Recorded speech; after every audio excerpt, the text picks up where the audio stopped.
Here are some NoodleGames sample activities from the recent 2008 Virginia AFERD Conference. Our first activity is noodle fencing. The objective here is to tag your opponent's shoe with the noodle before they can tag yours. Once a shoe has been struck, you will reset into the ready position and continue. In this game, you and your opponent will be facing one another.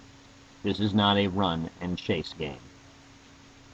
Students will need ample space to their sides because, as you can see, they move quickly from side to side in order to try to tag a shoe.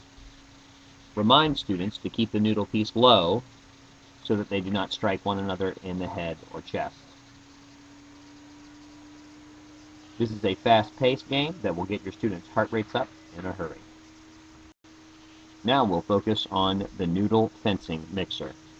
In this activity, the premise is the same. Tag your opponent on the shoe. This time, once a game has been decided, you will switch and find a new opponent. This will allow students in the group to work with others throughout the activity. To make the game more fun and challenging, allow the students to earn a point every time they win a round. To add a cross-curricular concept, change it so that the points are worth 3, 5, or 7 points. This way, students will work on their multiplication tables while playing the game. A lot of fun and good for the brain. We'll now look at the Leaning Tower of Noodles. This is another partner activity that is cooperative in nature, not competitive. In this activity, you and your partner will hold a noodle on the floor like a tower. Using your index finger, you will keep it steady. On a common signal, usually 1, 2, 3, go, partners will quickly run across and try to catch their partner's tower.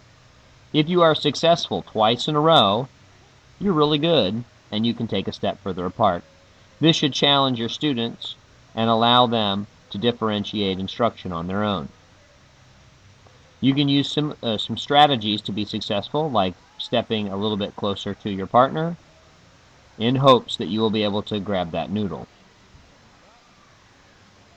It is important to remind your students that they will need ample space for this activity, especially as they start to move apart. There is no diving or sliding on the floor for the safety of everyone. This activity requires a great deal of speed and agility and is fun for all.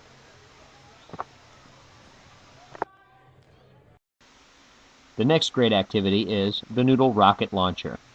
Again, this is a cooperative partner activity. In this activity, you're going to use your noodle as a rocket.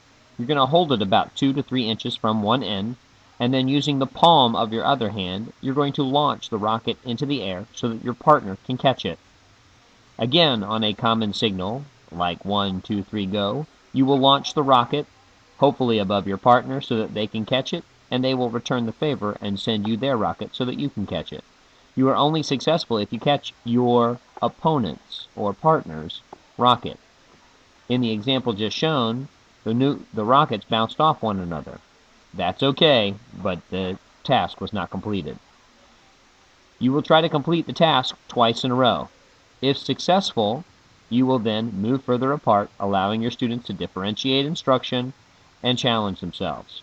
Another way to challenge students is to have them launch the rocket with their dominant hand one turn, and on the second turn, use their non-dominant hand. This adds an additional challenge and can make the activity fun for all. Again, no diving or sliding on the floor, and ample space will be needed. This last activity is called Hide and Seek Tag. In this activity, one partner will spin 3 full revolutions, while the other partner hides amongst the group. The objective is for the two to play a little game of tag. Once the person who is the tagger tags the opponent on the leg, then they will switch jobs. When playing this game for the first time, have students do it while walking. This will allow them to get used to the rules and get used to moving around others while being safe. As their skill level improves, you can add jogging or running to the game to make it more challenging. This fast-paced, active game will surely be one of your students' favorites. I hope you've enjoyed the activities that you have seen in this demonstration. If you would like more information about NoodleGames and our products, please visit my website at www.noodlegames.net. You can also purchase my books, Noodle Mania and Noodle Madness. Between the two books are over 110 active games that are guaranteed to get your students up and moving. Many of the activities are designed to improve fitness, teach health-related concepts, or academic concepts.